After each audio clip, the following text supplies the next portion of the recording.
Hiroshima and Nagasaki. So here's my conclusion to this part. Their concept of their own, I mean, can you think of any other major capital that's been completely destroyed this many times in just the last century alone? Oh. You know, yes, World War II was absolutely destructive in a lot of Europe. Berlin. But it was basically once. Name a city in America that's been completely wiped out in the past, ever since the Civil War. Name one. New Orleans is supposed to. No, yes, New Orleans was about the closest thing we've got. Yeah. And although there was major damage, and there really was incredible damage, we really don't think of the city as being wiped. I came pretty close, actually, from what I gathered. But yeah, that's since the burning of Atlanta in the Civil War, getting on over 160 years ago, we've never had an entire city be wiped out. But Tokyo's been wiped out like 6 times in the living memory of people alive today. Yes. By the way, I love comments. I like this to be interactive. So. All right, that's good. Chicago fire was very devastating, but it still actually only burned about 1/3 of the city. As did the great San Francisco earthquake, burned half, 40% of the city. Devastating, but there was still another half of the city that was there to dig it out. Whereas Tokyo. Now somebody else had a comment. Other major city wipeouts, Johnstown flood and Galveston, Texas hurricane. Johnstown, great wipeouts. However, were they really super megalopolises? Were they the capital of the country? I certainly by no means do I want to de-emphasize the suffering of the people who lived through all these things. But for the Japanese, this happened so many times in just 1 century alone. Well, last one I can remember was like Washington D.C. in the War of 1812. Yeah, the War of 1812. Literally 199 years ago, Washington D.C. gets wiped out. That's not exactly in living memory. That's a good example. So, that's the point, is for the Japanese, Tokyo is a place that gets wiped out. Tokyo is a place that gets destroyed. That's what it is. Now let's take a look at the images as a reflection of that, the images of Tokyo in print, in film, and in pop culture. So you have to see, Tokyo must be seen in context of the whole media culture to really be understood. And again, there are no monuments. Because there are no monuments, the city in pop culture, in media, can be created imaginatively and freely. Yes? Did they build a sky tree of sky tower now? They're building that right now. It's to replace Tokyo Tower, actually. Because the problem with Tokyo Tower, when they first built it, there weren't a lot of really tall buildings, so it's basically a big antenna, Tokyo Tower. But now, a lot of Shinjuku got built up around it. The signals are being blocked, so they've gone all the way out to another part of town where there aren't any tall buildings, and built, what is it? Tokyo Sky Tree, I think it's called? Tower. Sky, something like that. And it's solely because the signals were getting blocked at Tokyo Tower. Tokyo Tower is much too close to Shinjuku. So let's take a look at the images of Tokyo in pop culture. This is Yoshiwara, the red light district. This was one of the earliest images of Tokyo. People in Japan who'd never even been there knew that there was this place called Yoshiwara. Ukiyo-e means the woodblock prints, the scroll paintings.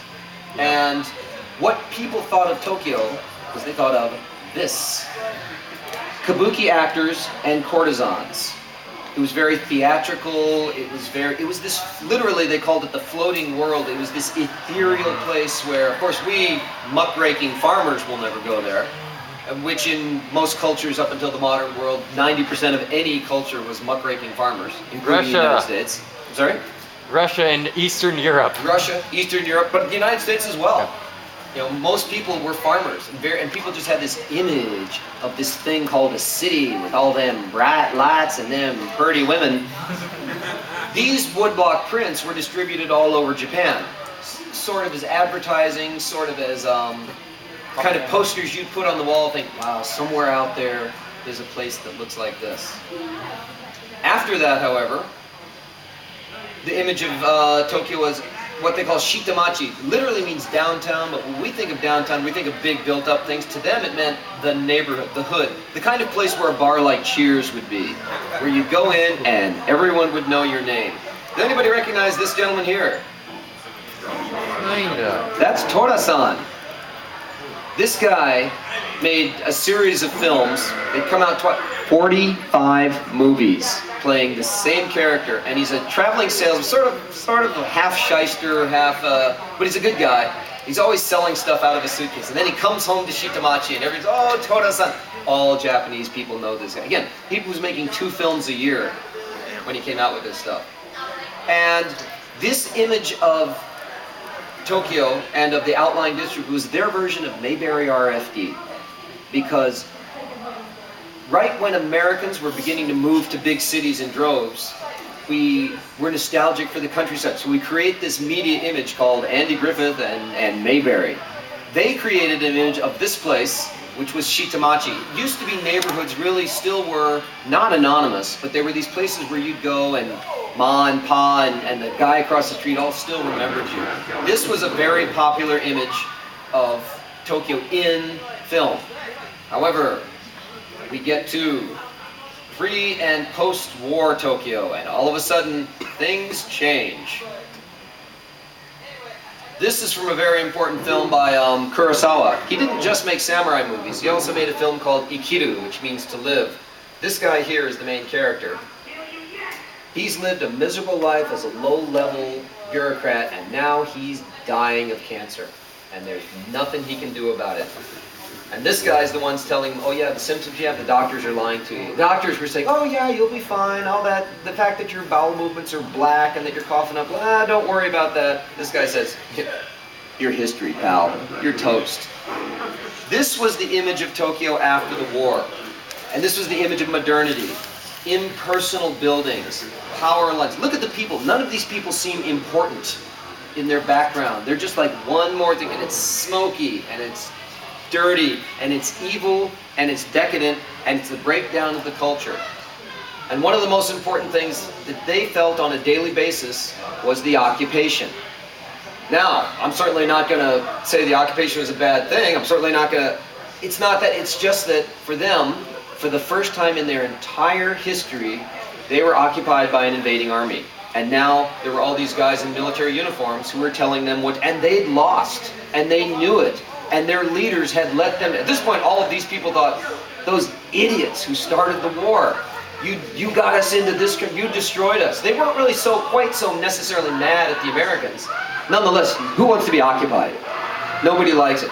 The overall sum effect, however, was people all felt like this. Their city, as you saw in those pictures, had been bombed flat. 1 out of every 3 healthy young men were dead. And they just felt really depressed. And the movies that were made at this time all looked like this, or like this. Look at that guy. Does he look happy? Not particularly. He's boxed in by these big empty spaces that he's just a part of. This is also part of that same film. Ikiru. A wonderful film, by the way. It'll damn near make you cry. It made me cry because I just lost a job right before I saw it. And here's this guy dying. And I was like, oh, life sucks. It wasn't a happy film.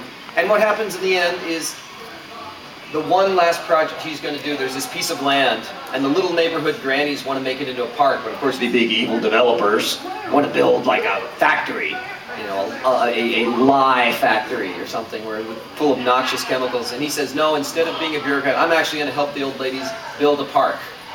And he has to fight everybody. He has to fight bureaucracy. He has to fight the local mob who want, you know, they're interested in development. He has to fight the local businessmen.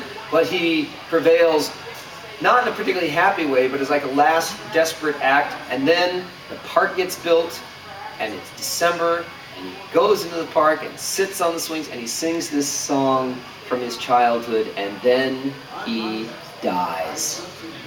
And look at this shot. You know, the director could have come around, and there are a few shots of him sitting face up. You're looking at through the... Does this look like a triumphant, heroic, like, yay, I did it? No, it's like, okay, I did one kind of good thing, but basically life still pretty much sucks.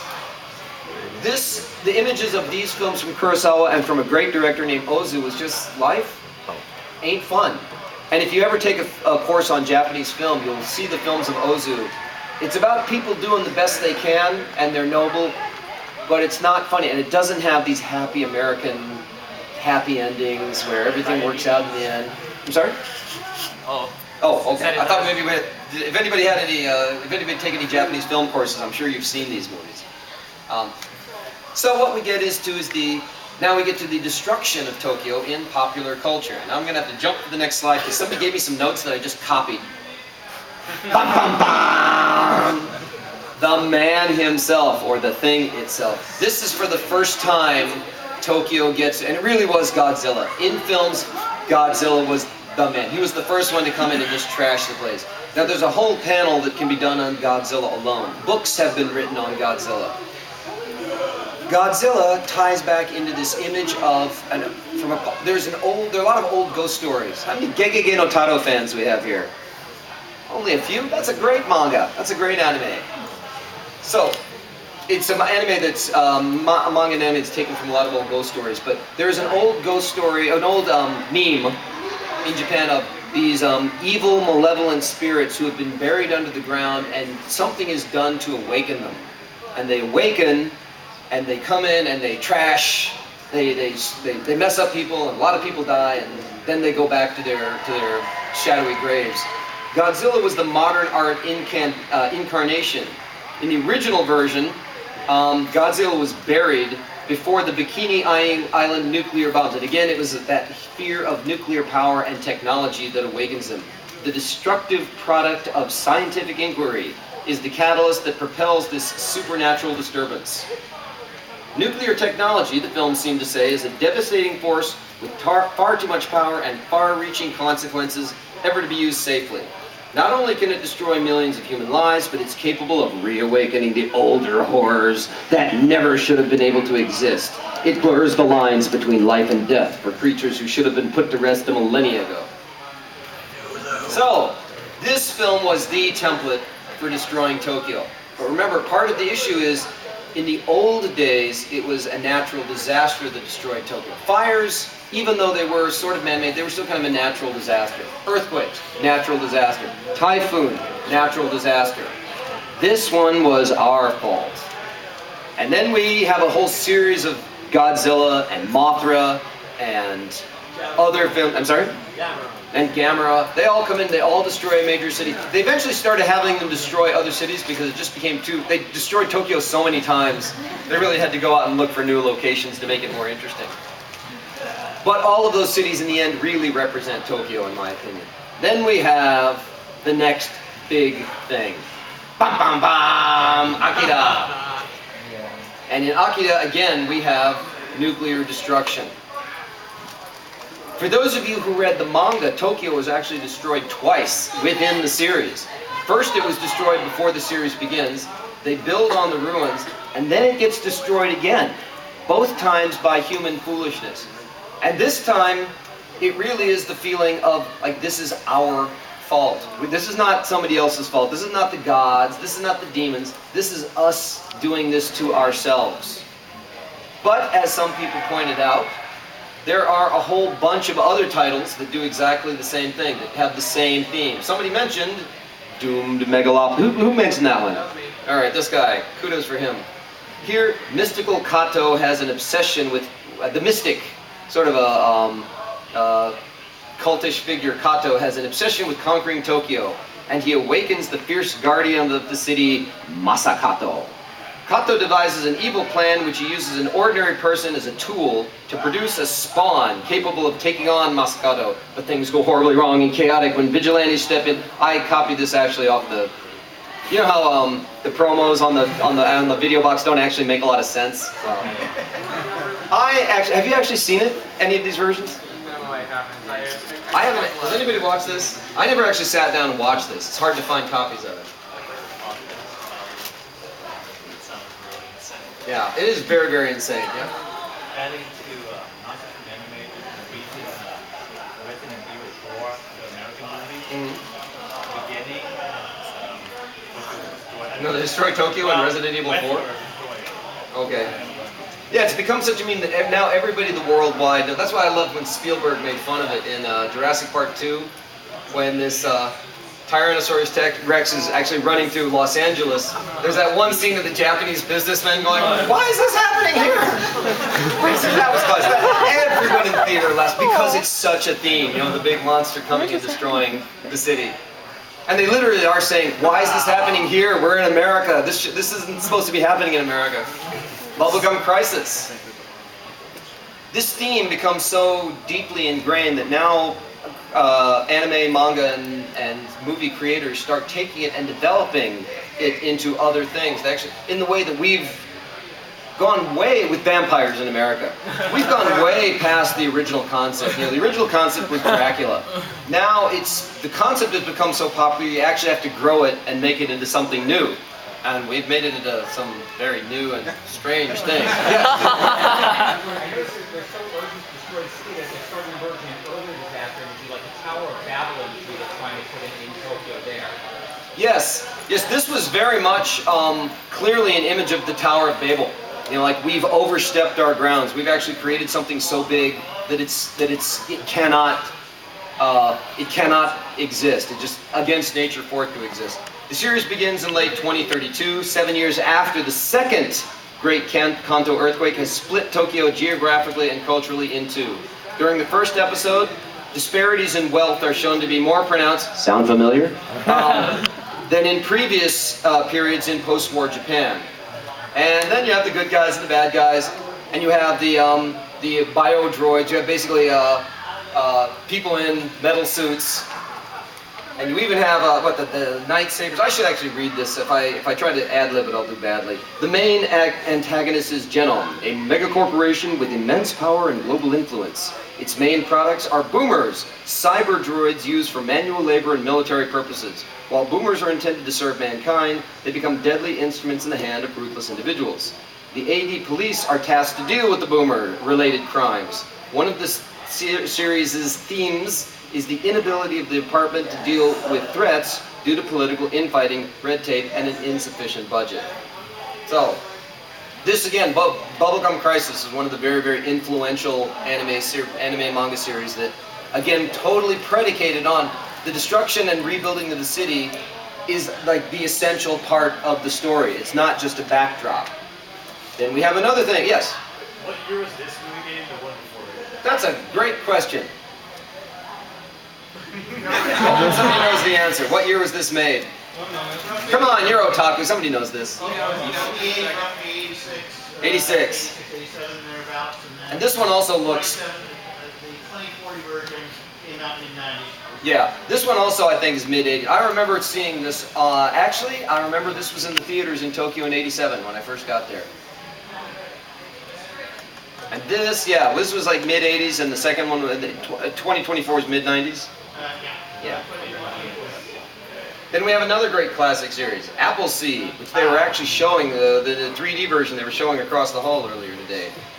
Appleseed takes place in the year 2131, in a war-ravaged dystopian future where almost all of human society is in ruins. Again, to them, this is just this really essential, almost inescapable theme that cities are destroyed. And we love in American anime and love American sci-fi, we love the whole dystopian future. And we've got a set of sci-fi that is about that. But in Japan, it's just so essential to them, to their way of thinking, that it's in every future. I've never seen a future, a Japanese near future sci-fi that has like, yeah, everything worked out pretty good, and, you know, Star Trek. Let's face it, the theme of Star Trek is, we made it. We did great. Yeah, we had some problems, but we built the Federation, and now we all get along, and we don't have currency, and we've got this pleasure planet we can go play on, and we're the lead military. And let's face it, the Federation is the American military. It's not the world military. Even Jean-Luc Picard to me is like so American. But in Japan, they don't have that. I can't think of a single version of a bright, happy future predicated on our own timeline. And we have those really, really far, distant future timelines that are almost not about us anymore, the way Star Wars isn't about us anymore. But anything that really ties into the real modern world, they see nothing but gloom and destruction. Project Echo. Project Echo. Well, tell us about that. Project Echo. Yeah. I don't remember what city it takes place in, but the city is destroyed at the beginning, and then it's rebuilt, and the story takes place later. Yeah. And They end Just up like Appleseed. kind of trashing the city later on in the story too. Yeah. And again, this one, the theme starts developing is that as bad as all this technology is, the technology is also inescapable. All of these stories have some kind of cyborgs or bio-droids. All of them have either people inside metal suits or people merged with metal suits. And that really becomes to them also an inescapable image that they can't conceive of things not being that way. Here we have some more notes. So Appleseed, these are some notes I had when I was talking to when I was giving this panel someplace. The sins of man cause destruction. You probably can't read these, I'll read them for you. The new race of people, the Shinjinrui. The evolution of people to a new level. And bioroids are really people too. Humans choose whether or not to destroy themselves. The elders choose to destroy mankind. And in Appleseed, at the very end, basically you have the elders who said, we must destroy all of mankind so that the next level of mankind can evolve. Always sounds like a bad idea, but the point being, it's not nature who did this to us. It's we who do it to ourselves. And the greatest technology is used to destroy, not to create. Again, Appleseed. Now what I love about this image, it goes back to the ideas of the physical image of the city. Even now, if you go up into the park high, did anybody ever see the movie Lost in Translation with Bill Murray? Only 3 people? That was a great movie. I love that film. Well, I've been up into that hotel that it all takes place in. You really can look out. When you go into any tall building in Tokyo, you don't see an Eiffel Tower or a World Trade Center or a Empire State. You see this. Just a city of light and energy. There is no one element there that is the important element. It's the matrix. It's just this one big flashing matrix of light. And it's a city of velocity and of mecha, where humans have been overtaken by technology. Unlike Cheers, where everybody knows your name and the people really are important, in the modern sci-fi Tokyo, in everybody's image, people are almost a piece, a part, a element that has been subsumed by the larger creation of the technology of the city. And we have a whole another set of, it's not even really sci-fi, but it's certainly, I don't want to see if anybody recognizes this stuff. The films of Tsukamoto Shinya. Any fans here of Tsukamoto Shinya? One guy. Tetsuo, the Iron Man. This is not what we think of as Iron Man, at all. Technology has overtaken and subsumed human identity altogether. And what Tetsuo does is, he's given up. He says, my humanity is worthless. Technology won. So he starts inserting metal and parts into his body. He goes way beyond the lip piercing and nose piercing things. He's trying to actually get rid of his organic humanity and become not to become a superhero, but simply to give up. And this is what he ends up like. These people are deliberately inserting technologies in their bodies not to become heroes, but to simply become non-organic. And this is an ongoing theme in this guy's film. And it's dark, and it's not happy, and it's not heroic. It is this inevitable capitulation to technology. I haven't seen this film. I'm not actually sure I want to. It seems pretty creepy stuff. But only one guy here has seen this? I thought this stuff was popular among the otaku community. Same director. Bullet Ballet, a great film, another film by Tsukamoto Shinya, and it is a tale of urban decay and social destruction. Now here, in these films, Tokyo is not destroyed, but it may as well be, because the people who live there are already decayed and derelict and decadent beyond redemption. You have a salaryman, just a regular business guy whose life gets totally disrupted by these street gangs, and of course he gets involved and he starts shooting people too. And it looks like this. He's trying to protect the girl, but the girl really doesn't need his protection because she's more of a badass than he is. But it's not happy, and it's not like the hero's going to come and save the day. It's the only way to survive is to become as bad. It's got sort of like more got like a Dirty Harry feel to it. You know, the only people that survive are the people that become more evil than the evil people. Then we come to one of my personal favorites, Evangelion. But this one had a very interesting. Of course, Tokyo gets destroyed. What? 2 times? 3 times? There's already Neo Tokyo 3. Tokyo 3, and that's getting destroyed. But think about this. Now, 5 minutes? 10 minutes. 10 minutes. Okay, we got 10 minutes more slides. Check this out. Now God hates us. God hates the whole world, and he wants to destroy all of mankind. Yet, in true Japanese sci-fi form, he keeps coming back to Tokyo. Think about that for a second. If you're God, right? You're like, I'm going to go destroy the Earth. And I've tried to destroy Tokyo 3 times and it hasn't worked. So what am I going to do? Why doesn't he go to Berlin and practice? He actually does, and there's a, yeah. Don't they have the MacGuffin of, what's his name? Not Adam, but, the other thing in Terminal Dogma. They do have kind of a MacGuffin, and they do actually mention, like, oh, some, angels apparently attacked some city over in Europe. But nonetheless, the angels, time and time and time and time again, keep coming back to Tokyo. And that is because, in my opinion, as somebody already pointed out, to Japanese culture, Tokyo is modern culture. 1/5 of the entire population of Japan lives in Tokyo. Yeah. Tokyo, Greater Tokyo is now 25 million people. And you feel it when you go there. It is I think 1/3 of all universities in Japan are inside Tokyo. All major businesses in Tokyo, all major government, all major media. For their culture, Tokyo is the urban. Tokyo is the metropolis.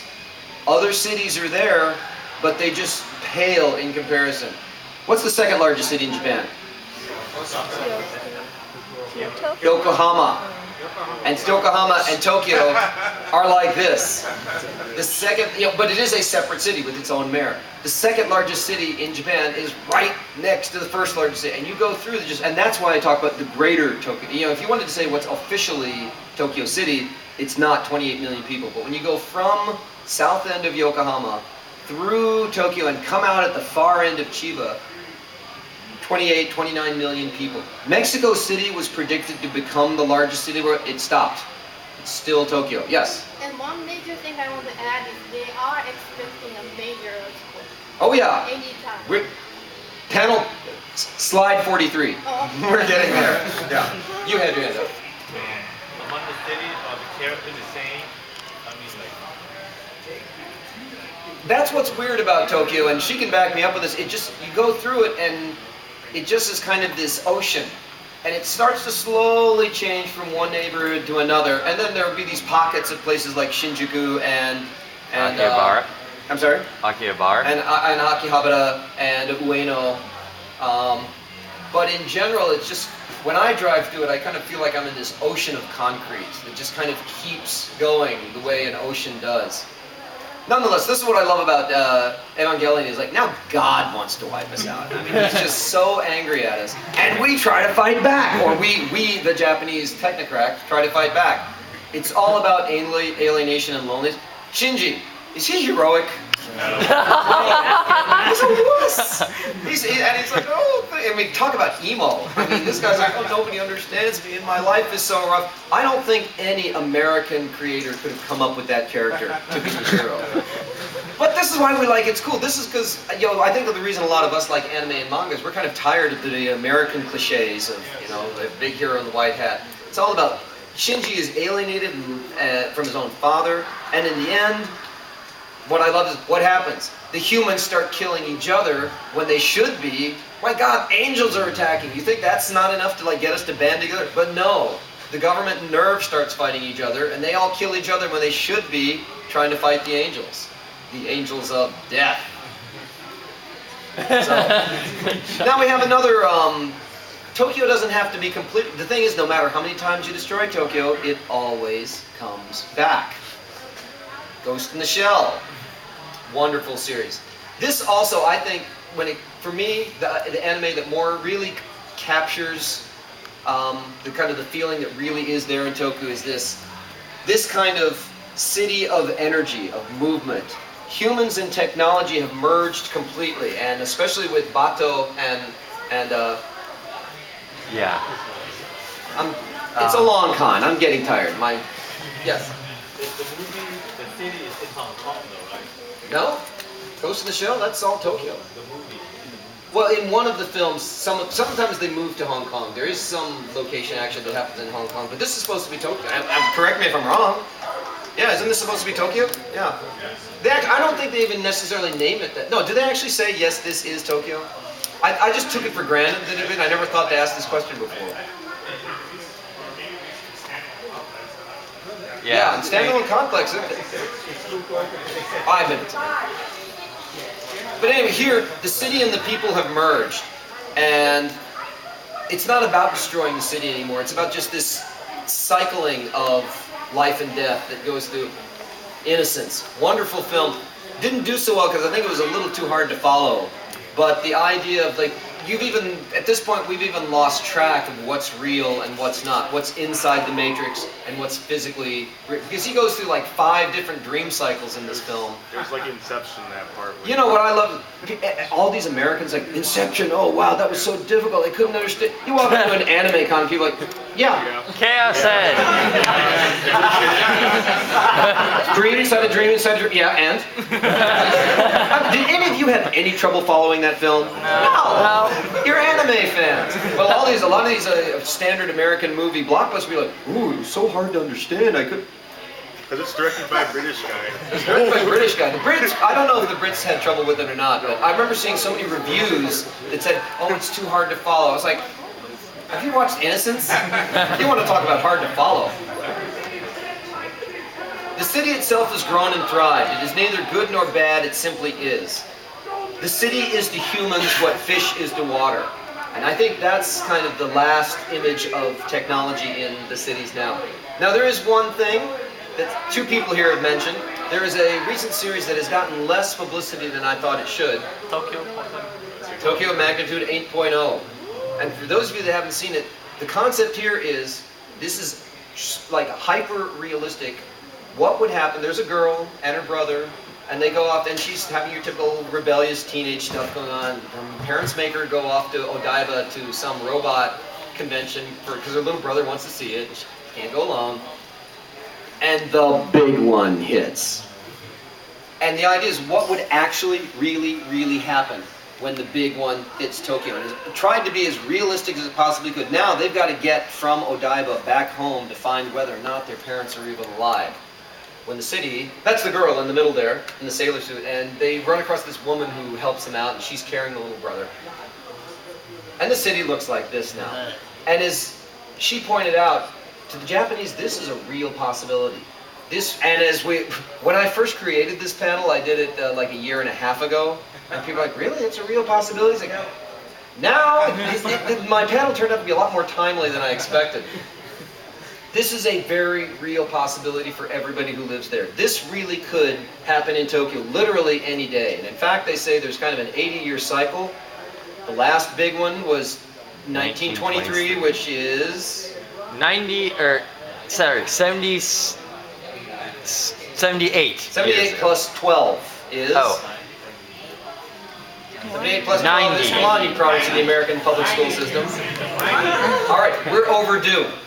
Overdue by almost a decade for the big one. This, in fact, not might happen, this will happen someday. And what do the Japanese do? Exactly what they always do. No looting, no crime, they just start digging it out. My wife was in Kobe for the big one 15 years ago. It took me 3 months to get back into town. This is what people did. They started digging through the rubble, they started helping each other, they started doing what they could to survive. I'm getting the cut sign over there. And that brings us full circle back to one thing. The last reason to destroy Tokyo. The last one we talked about, it's simply fun. It's fun to destroy the big city. Not everything has to be about high concept and messages. Academics like me try to look for high concept when it's not there. Nonetheless, this is why, when this happened, and this happened, these are all slides I threw in at the last minute, and this happened, check that out. That's like a school building with a jet that just got washed into it. This is a very real thing for them. And that's why they use it so often, and that's why I find it intriguing to look at. And with that, thank you very much for coming. Hope to see you next year. Yeah, it was good.